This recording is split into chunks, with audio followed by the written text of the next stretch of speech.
காசு மட்டும் போதும் பிஸ்னஸ் பண்ணி கோடி கணக்கில் சம்பாதிச்சிட முடியும்னு நினச்சேன். பட் பிஸ்னஸுக்கு அதை விட முக்கியமான ஒன்று வேணுன்றது என்னோட 1.5 லட்ச ரூபாவை நான் லாஸ் பண்ணதுக்கப்புறம் தான் எனக்கு புரிஞ்சுது. Hey, this is Muni CR and welcome to building 1 CR episode 33 the grid. என் ப்ராடக்ட்டை பில்ட் பண்ணுறதுக்கு முன்னாடியே என்கிட்ட இருந்த நாலேஜஸை வச்சு என் பிராண்டுக்கான பிஸ்னஸ் மாடியூலை நான் ப்ரிப்பேர் பண்ணி வச்சிருந்தேன். அதில் ஃபர்ஸ்ட் 3 months இதை பண்ணணும், நெக்ஸ்ட் 6 months சில விஷயங்களெல்லாம் பண்ணணும், லாஸ்ட் 3 monthsல டோட்டல் டார்கெட்டே அச்சீவ் பண்ணிட்டு வெளியே வந்துடணும்னு நான் மென்ஷன் பண்ணியிருந்தேன். But reality completely different. என் கையில் இருந்த அந்த பேப்பரில் நான் மென்ஷன் பண்ண ஒரு விஷயத்தை கூட என்னால் பண்ணவே முடியல. Because investors gone, friends gone, sample delay, customs கேஸ்னு எனக்கு நடந்த எல்லாமே அன்எக்ஸ்பெக்டட் திங்ஸாக இருந்தது. இந்த விஷயத்தெல்லாம் கோத்ரூ பண்ணதுக்கப்புறம் ஒரு கட்டத்தில் என் 5 லட்ச ரூபா லாஸே ஆனாலும் பரவாயில்ல, பிஸ்னஸும் வேணாம் ஒன்றும் வேணான்ற ஒரு ஸ்டேட்டுக்கே போயிட்டேன். Totally train out. ஆனால் அதுக்கப்புறமுமே ஏர்போர்ட்லேருந்து என் கூட்ஸை வெளியே எடுத்து அதை லான்ச் பண்ணி வித்தின் 50 daysல 150 ஆர்டர்ஸை புக் பண்ணி அது மூலமாக 50,000 ரூபா ஏர்ன் பண்ணதுக்கு என்னை புஷ் பண்ணது என்னோட ஸ்ட்ராங்கான மைண்ட் செட் தான். ஸ்ட்ராங்கான மைண்ட் செட்டா? அதான் எதுவுமே வேணான்னு சொல்லிட்டு நீயே ட்ரெயின் அவுட் ஆயிட்டன்ட்டு நீயே சொல்கிற. அப்புறம் என்னடா ஸ்ட்ராங்கான மைண்ட் செட்னு மேபி நீங்கள் யோசிக்கலாம். பட் அது அப்படி இல்லை. ஆக்சுவலி ஸ்ட்ராங்கான மைண்ட் செட்ன்றது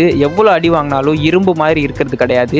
ஏன் இரும்பே அப்படி இருக்காது? Then what is the strong mind set? Let me explain. நம்ம போகிற ஜேர்னியில் நமக்கு நிறைய அப்டக்கிள்ஸ் வரும். நம்ம கைவிடுவாங்க, பிளான்ஸ் ஃபெயில் ஆகும், பிஸ்னஸ் மாடல் ஒர்க் ஆகாது, நம்ம உடஞ்சி போவோம், டயர்டாக ஃபீல் பண்ணுவோம், போதும்னு தோணும். இந்த ஃபீலிங்கே வராததுக்கு பேர் ஸ்ட்ராங்கான மைண்ட் செட் இல்லை. இந்த ஃபீலிங்ஸ் வந்தாலுமே இது எல்லாத்தையுமே தாண்டி பவுன்ஸ் பேக் பண்ணி அகெயின் ப்ராசஸை நம்ம கையில் எடுத்து நம்ம டார்கெட்டை நோக்கி ப்ராக்ரஸ் பண்ணுறது தான் ஒரு ஸ்ட்ராங்கான மைண்ட் செட். இதை ரியலைஸ் பண்ணதுக்கப்புறம் எனக்கு புரிஞ்சது என்னன்னா, mind set greater than business model.